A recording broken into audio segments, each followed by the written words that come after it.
I want to introduce Ami Strotin-Belinov, who's going to give the talk today. He's a licensed mental health professional who specializes in mental peak performance training in athletes. I didn't even know that there are professionals that specializes in that. I became aware of this field 2 months, and I talked to him extensively.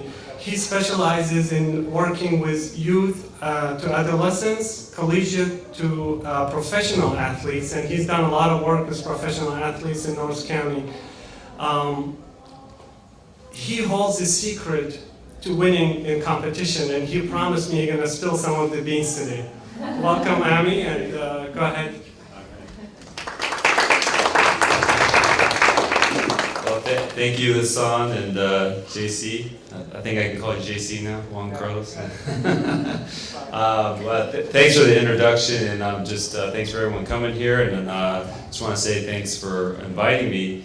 I got a chance to check out the Football Factory and know a little about it, and I gotta say I'm really impressed. I work with a lot of youth in different teams and clubs, and it's very fun natured here, which is really what I like to strive, and it's kind of a little bit what I'm talking about, just the fun of sports. So like Hassan said, I work with a lot of different athletes, and psychology and sports psychology is really big in just about every pro team now. They have psychologists, psychophysiologists, where they got guys hooked up to heart rate monitors, and I actually use biofeedback to kind of help in peak performance training. So I'm going to talk a little bit today about what a sports psychologist is, but more or less I'm going to talk about kind of how to support your child in sports and youth and athletics, and I'm going to touch on some of the techniques that we use, but I'm not going to get into the in-depth. There's lots of techniques to use, but I kind of want to focus on mostly on how you can best support your child in sports. So a sports psychologist or a mental health peak performance trainer, they really focus on kind of breaking down the walls or the mental blocks that can impact sports and performance. And so we incorporate a lot of mental strategies, relaxation techniques, and the goal is to maximize your athletic potential. Because a lot of youth and Division I athletes are training. They got dietitians. I mean, some of my athletes I work with, they got like an entourage behind them of academic trainers, strength coaches, nutritionists, and sports psychology has really become one of those next added pieces. So the other point I wanted to make is that we're trying to enhance personal development, so who you are as an individual off the court, and who you are on the court. So in my practice, who you are off the court travels onto who you are off the court. So you're trying to get a whole athlete, really. Obviously you want them to win, but it's all about the whole athlete when we get down to it. The role. So interestingly, most people have a perception of a psychologist on the chair and the couch, and a sports psychologist will be everywhere. Like, I'm on the beach, I'll be in the court. I travel a lot, but when I can't travel, I talk to athletes on Skype or online. They're involved in different ways, so they really want to be connected to the athlete to see them perform and see the emotion, and you can't just do that from sometimes being in an office in a chair. There's a lot of, you guys are probably familiar with technology, there's a lot of technology out there. Today, I was watching one of my athletes on this app called Periscope. So I was in my office, and he films himself and it streams live to my phone, so when one of my athletes is ever performing, I can actually it just pops up on my phone. And it's really good for me because it keeps me connected to the athlete. And then we can talk about it afterwards. Usually I'll take some notes, and but it's really cool for parents or your children, because they could, if you're not able to make the game, someone can stream it and then you can watch it, and the technology has really gotten cool. So I'm going to start with this cartoon, and this is not meant to be against the parents or anything, but I thought this was really cool because it just captured a little bit what I'm going to talk about today. You got two kids, they're watching what seems to be professional soccer players. They're talking to each other. They say the reason they can play that good is their parents aren't yelling at them from the sidelines. So this isn't all you guys, but this just captures a little bit about, a child and they're playing sports. And as soon as they step onto the field, there's already pressure of being on the field. It's their own pressure. Then you have the other team. Then you have your coach, your parents, their parents, the ref. So you can see right away, all of a sudden, all these pressures can mount up. And when they become really tight, and there's a lot of people talking to them, as a youth, you can start to freeze up. And so I see this with a lot of my 14-year-olds. I mean, they come off the court crying, they made a mistake, and there's so much internal pressure already on themselves. Any little extra piece can send them over to the breaking point. And so the idea is to get back to capturing the idea or concept of allowing the kid to play free. We want to come and support them, and we want to win, but we want to do it from a supportive kind of nature. So this goes a little picture here, enjoy the ride. My practice, it's all about process, but I actually work in a field where it's all about results. So championships, MVPs, stats, titles, trophies, these are all outcome-based results, but what we really got to focus on is the process and the ride and how we got there, right? So in our culture, it's a very competitive culture, very must-win culture, and it kind of takes us out of the moment. And to be a pro athlete, we all know you have to be in the moment. You have to play what they call in the zone or the flow state, which is really the right here and right now, and it's all about the ride and the process. And as soon as you stop having fun with that, with some of my athletes, it's not fun anymore, and that's a red flag because you're no longer enjoying sport, right? And that's the whole idea is to enjoy it. You got contracts and pressures, and sometimes there's going to be those situations where it's not as fun, but this is the main point we want to do is enjoy the process, enjoy the ride. So just going to touch a little bit on some of these. These are some of the main principles sports psychologists work in is goal setting. Well, we all have goals. Self-talk, I'll talk about that a little bit later. I do a lot of visualization and imagery. And I've actually been able to do it with the youth. It's a higher developed kind of technique, but once I get them breathing, we'll take them through some visualizations about fear, even just how they perform, like shooting or stuff like that. Motivation, focus, relaxation, and mind-body connection. So in sports today, it's really, like I mentioned, psychophysiology. It's your mind connected to your body, and the performance that comes out of that is going to be, if you can really kind of create a synergy between those two, you can have very good outcomes. And sports psychologists help with that. So I'm going to give you an example of, most of my athletes, I'll work with this. In most sports, you're going to make a mistake. Something's going to go wrong. You're going to miss the shot. Your goalkeeper, it's going to go between their legs. Hopefully not, but yeah, it does happen. So the first thing that usually reacts, and we all do this, is we get that fight or flight. And a lot of times in youth, it's that negative concept of, I messed up, I suck, I can't do this, I always mess up. And that starts a negative cycle. And pro athletes do this too. So what we do is we walk them through, and we'll do this in my office. Deep breathing, we take a deep breath. We change the conversation in the head. We switch it real quick. So the breath is meant to break up that negative pattern, and then you insert it with something else. A lot of it's real quick. Next play, next shot, get the next one. Or it's something about what they need to do. I know we missed the shot, but what am I doing wrong? I have to bend my knees, I have to move my feet. So we'll do that, and then they'll correct their posture, and we'll resume play. So we get this down to the point where they can do this in 5 seconds. because sports is moving quick, you don't have time to sit there and talk to your psychologist and like, man, I really feel badly about how this went down, and that's why timeouts are good. Sometimes you can call timeouts, but this process is really what we try to focus on. Again, my approach is mind, body, spirit. I do a lot of breathing with my athletes, a lot of diaphragmatic breathing. I use biofeedback mechanism called heart rate variability. It just helps with your breathing. Canadian national team, US team, like a lot of pro teams are using this type of equipment. So I wanted to identify a little bit for youth the different kinds of sports. So we have cooperative play and competitive.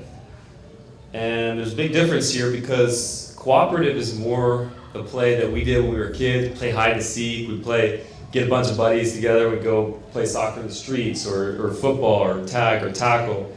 And there's not really any parents, there's no structure, and you're just playing. And the kids have to figure out how to problem solve on their own. They have to figure out, oh, the ball was in, the ball was out, and then they start arguing, and well, we don't want to do this all day, so they got to figure out how to problem solve. Usually it's more fun, it's unstructured. Competitive is higher stakes. There's wins, losses, contracts are made, agents, time and money from the parents. You got to put in time, got to put in money, got to figure out transportation, individual successes, there's championships, there's titles. So we've got two distinct different levels of play, and the idea is, and I think Football Factory is doing a good job of this, is you're taking your cooperative play, the fun, and you're putting some competitiveness with it. And that's the idea, and I think that's where you get your greatest success, is when you can keep it flowing, keep it unstructured, but structured and fun.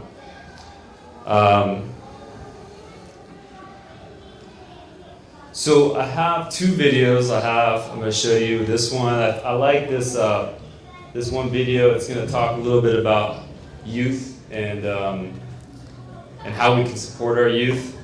And it's an organization, I forgot their name, but I think it's going to say it in the video. So it's a quick video, and I'll just play it now.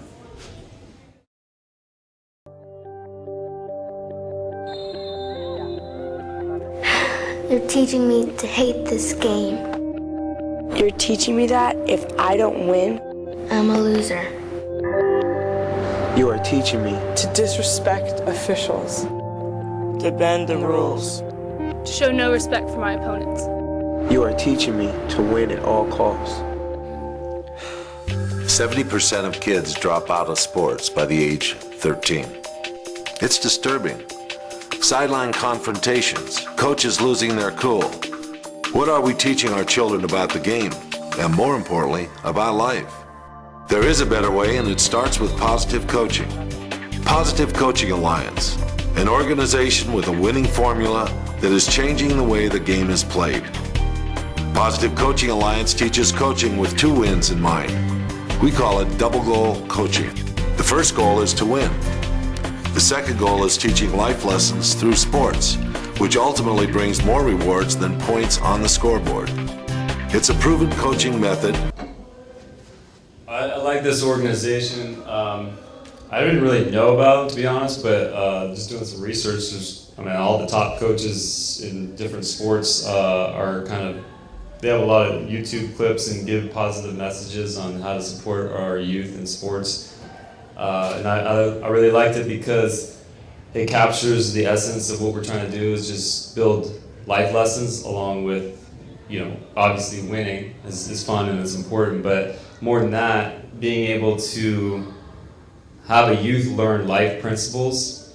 Some of my athletes that get to college and scholarships and all the demands of being a student athlete are really, really, really demanding. And the ones that really thrive are the ones that have learned some of these, life lessons of how to thrive with stress, how to communicate, how to talk to coaches is really, really, really important. So I have one more video, and I try to do something with soccer, so I have a brief video from Chris Klein, who's the president of the LA Galaxy.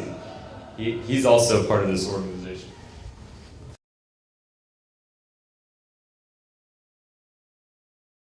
My son plays in our academy, so he plays at the Galaxy Academy, and we have very strict guidelines in terms of the involvement that we have for our parents. So just speaking from experience, our parents are not allowed to be at practice.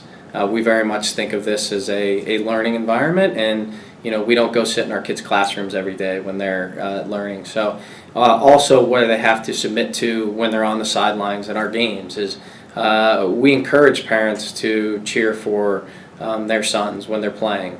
And I think that that's a positive thing. But things like yelling at the referees, arguing calls from our coaches to our players, to our parents, it's highly discouraged, and we prohibit that. The other thing is that how they talk to their kids. We don't want coaching from the sidelines. That very much is done by the coaches. And the last thing is we don't need them to root for the other team, but certainly a recognition for the competition that we're playing, because we're all in this for the same goal, and that's to make everyone's better. We want to win. The other team wants to win, but at the end of the day, I mean, these kids are 13 years old, and we're trying to build character that's going to last for their lifetime.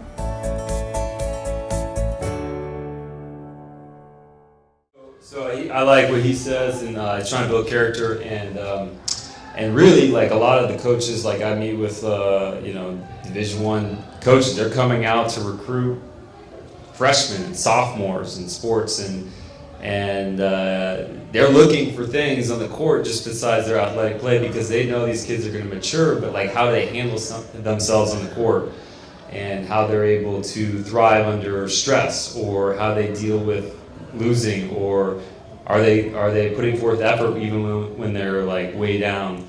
So these characteristics are really built through youth, and they learn like sponges through how we teach them. So these life lessons are really, really, really important, and it's our jobs as professionals and parents and coaches to help support that the best we can.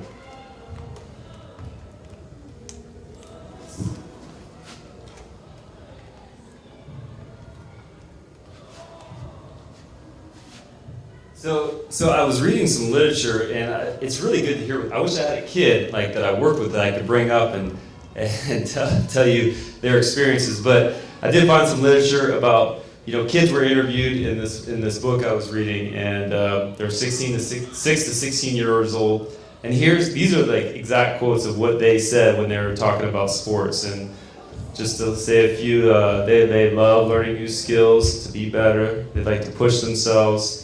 I like to compete, the challenge of getting better, having fun.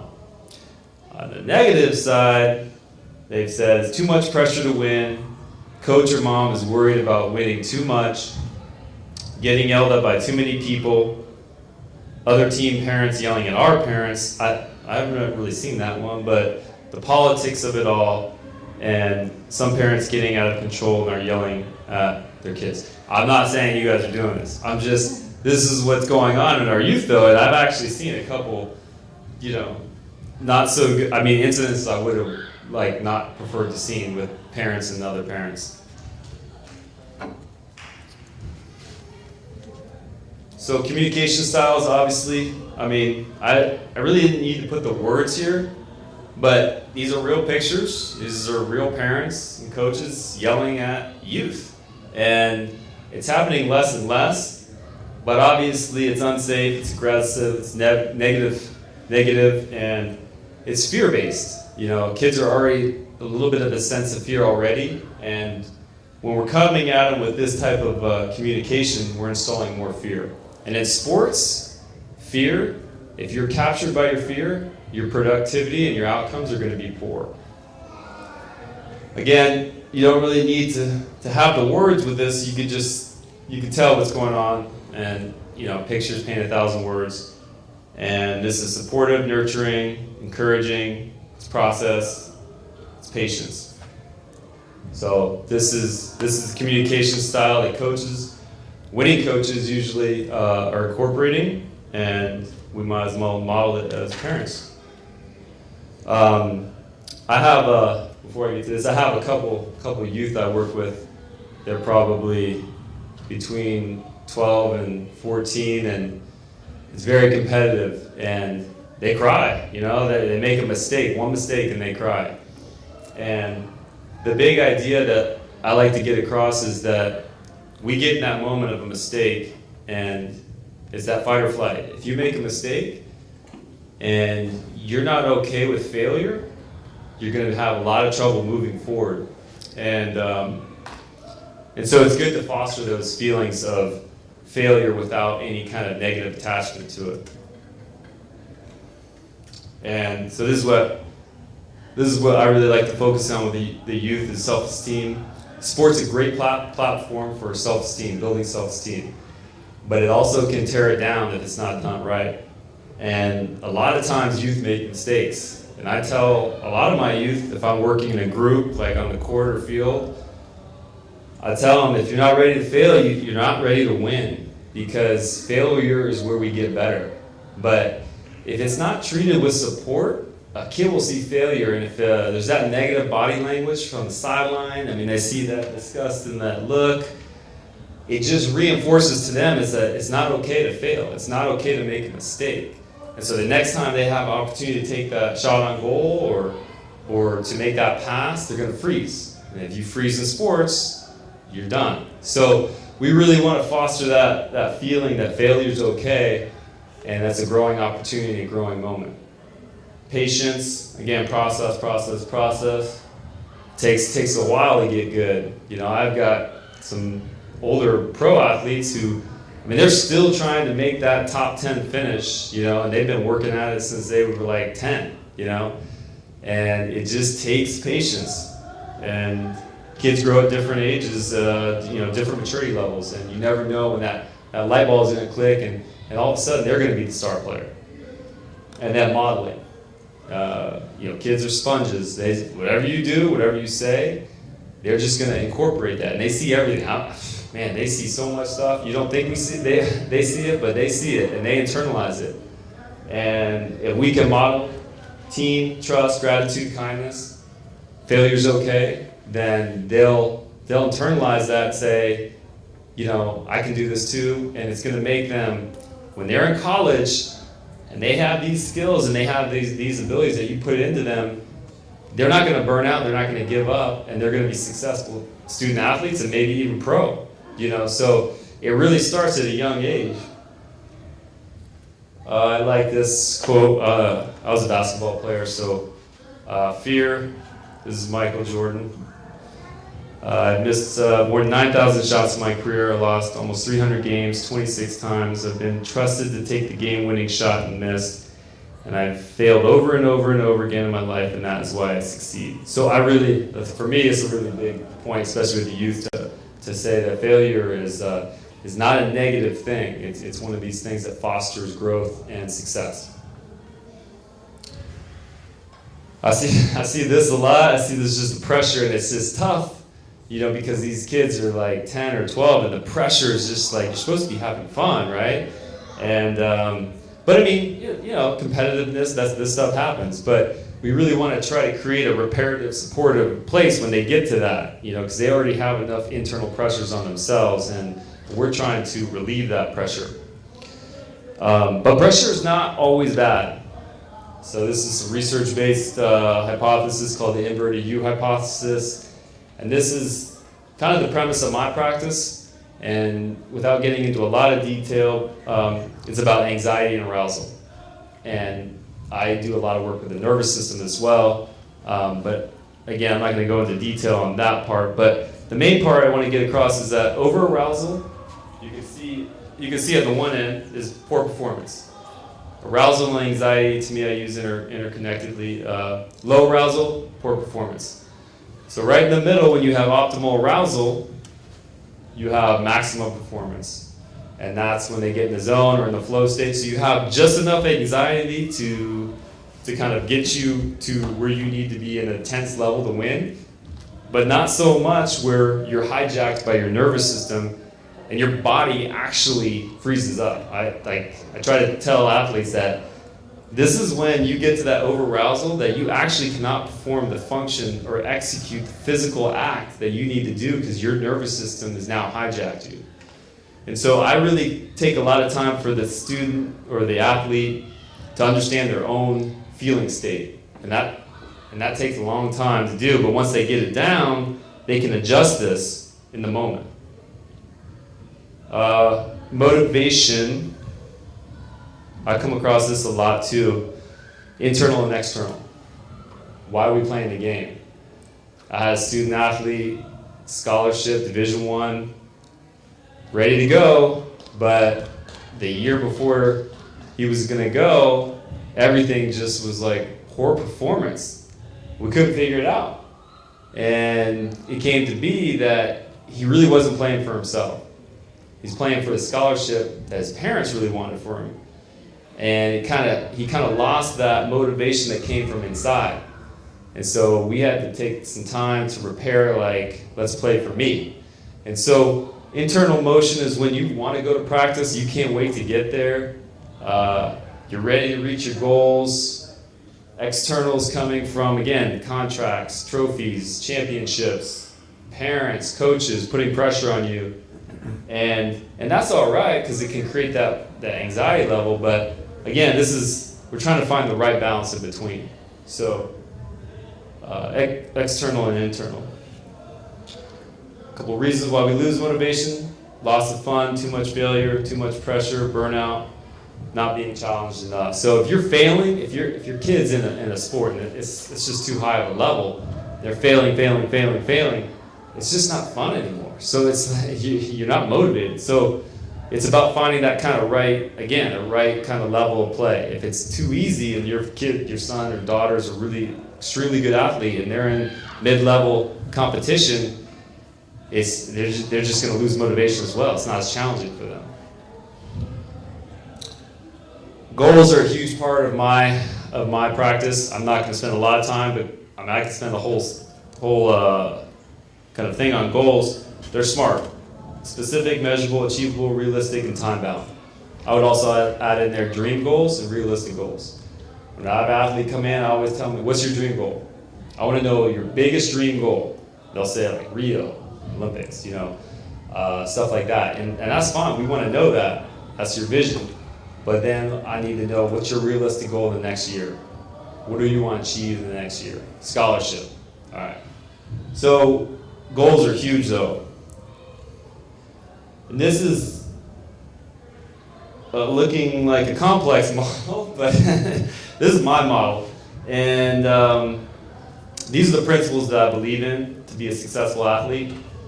And it starts with vision. You gotta have a vision of where you're going. You have to assess yourself. You have to understand who you are, on the court, off the court. You set goals, you commit to goals, and you maintain, build, and recapture confidence as much as you can. The biggest thing, as you guys know with kids, is focus. Can I stay focused from the beginning of the match, same intensity level at the end? That's really challenging to do, but focus helps keep all of these in check. So communication is a piece that's in there, but that's more with the support of communication between parents, coaches, and any other kind of providers. So just a couple reminders. For parents, gotta listen, model patience, open dialogue. The biggest thing I get is open dialogue. If you can have open dialogue with your son or daughter and create that kind of fluid chemistry where they can say whatever they want, then you can really have a successful athlete, youth athlete. The problem is it gets tricky a little bit, and it helps to have someone in between, a person like myself or maybe a trusted coach or a friend that can help build that communication or open dialogue, especially around sports. Because sometimes it just helps to have someone to facilitate that. And for youth, it's funny, when I was playing, I must have played like 6 sports growing up, and I just couldn't decide. There were so many fun sports I couldn't nail it down, but I realized in today's youth, they have one sport. It's one or two because the competition is so high. It's so competitive. But the problem is they do the same sport all year round. And it's a repetitive motion on the body where the body actually, it doesn't have any balance because it's always doing the same sport. And so I try to get the athletes to have a little cross training. And they, like, I don't know, boogie board, go do something fun, like do to mix it up. Have another hobby. I had one of my athletes take up painting just because he was just so focused on the sport. Like there was nothing else when practice was done. It's like, where's your outlet? And wasn't a very good painter, but he picked it up and he actually enjoyed it. And it's about finding those balances to avoid burnout and monitoring playing time. Like for you parents, you know, as your youth get older, I mean, they want to play, and it's that balance of, well, you're going to play this much, but I'm going to have to take you, you know, we got to have some breaks in here. So that's really important. That's a lot of stuff that I come across. And in closing, I just have some links here. I'm part of the San Diego Sports Psychology Association. I'm also part of the Applied Association of Sports Psychology. I've got the Positive Coaching Alliance on here, Youth Soccer. This Team Snap is there's a lot of cool apps and technology out there. I don't know if you guys have this, but Team Snap is like an app to help you organize. I mean, as parents, I mean, that's half the battle, right? It's just organizing rides and stuff like that. And then I didn't put on Periscope, but Periscope's a cool app too, because you can, you know, when your kid gets older, or maybe now they can stream themselves live.